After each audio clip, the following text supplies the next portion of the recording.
उल्टा एक energy attack उसे आकर हिट कर जाता है, जिसकी वजह से वो इंजर्ड होती है, मगर वो बाकी अटैक से अपने आप को किसी तरह बचा लेती है और वापस से अपनी सोर्ड को भी समन करती है। तो उसकी सोर्ड उसके हाथों में आ जाती है, जिसके बाद वो उस निर्वाणा सोर्ड से एक बहुत ही जोरदार एनर्जी बीम रिलीज करती है, जो कि सीधा जाकर उस इमोर्टल वॉरियर को हिट करती है। मगर उसके चारों तरफ भी एक बैरियर होता है।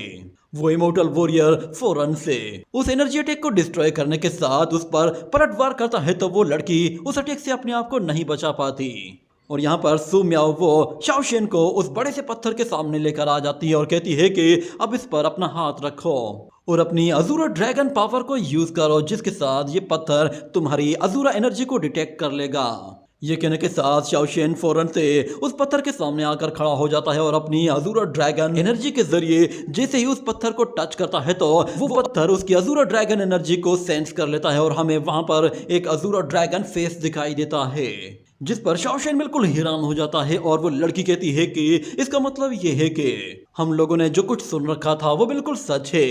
ये जगह असल में अजूरा ड्रैगन सेंट केव है। मुझे यकीन नहीं आता जाने अनजाने में हम लोग यहाँ पर पहुंच गए हैं। तो फिर शाओशेन कहता है अच्छा, तो फिर हम लोग इस केव के अंदर जाएंगे कैसे? तो वो लड़की कहती है तुम खुद से सोचो, आखिर इस तरह की केव के अंदर कैसे जाया जा सकता है? ये एक अजूरा ड्रैगन सेंट केव है, इसके लिए हमें अजूरा ड्रैगन अप्रूवल की जरूरत पड़ेगी और वो अप्रूवल हमें तभी मिलेगा जब हम लोग अजूरा ड्रैगन एनर्जी का इस्तेमाल करके अजूरा ड्रैगन से परमिशन लेंगे। ये बात सुनते ही वो लड़का फौरन से अपनी अजूरा ड्रैगन पावर को एक्टिवेट करता है और हमें दिखाया जाता है कि वहां पर वो अजूरा ड्रैगन को समन करता है, तो वो अजूरा ड्रैगन फौरन से बाहर आ जाता है और शाओशेन जैसे उसे इशारा करता है तो वो फौरन उस फॉर्मेशन के अंदर चला जाता है और शाओशेन वो वेट कर रहा था कि सामने से कोई ना कोई रिस्पॉन्स जरूर आएगा और इतने में वो अजूरा ड्रैगन फेस जैसे ही एक्टिव होता है तो वो वहां पर एक छोटा सा पोर्टल एक्टिवेट कर देता है, जिससे अंदर जाने का एक रास्ता बन जाता है।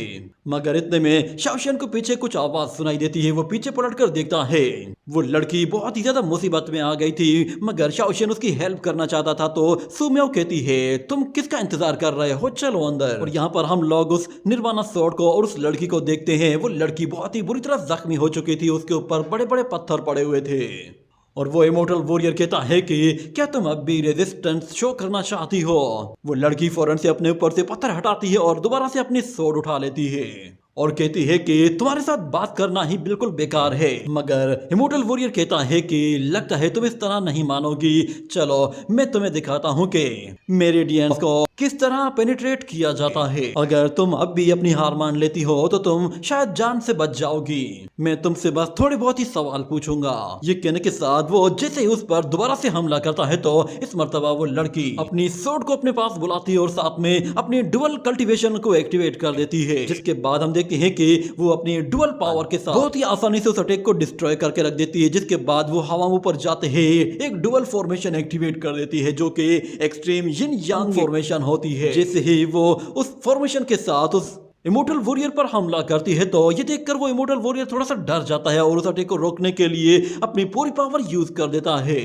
मगर जैसे ही यहाँ से वो लड़की पुश करती है तो वो वॉरियर हैरान हो जाता है कि आखिर ये कैसे पॉसिबल हो सकता है। शाओशेन दूर खड़ा होकर ये सब कुछ देख रहा था कि वो लड़की अभी भी उस इमोर्टल वॉरियर का मुकाबला कर रही है। देखते ही देखते उस इमोर्टल वॉरियर का बैरियर टूट जाता है और वो उस अटैक की वजह से वहां से दूर जा गिरता है। मगर जाते साथ ही वो अपनी डिवाइन स्ट्रिप्स को रिलीज कर देता है।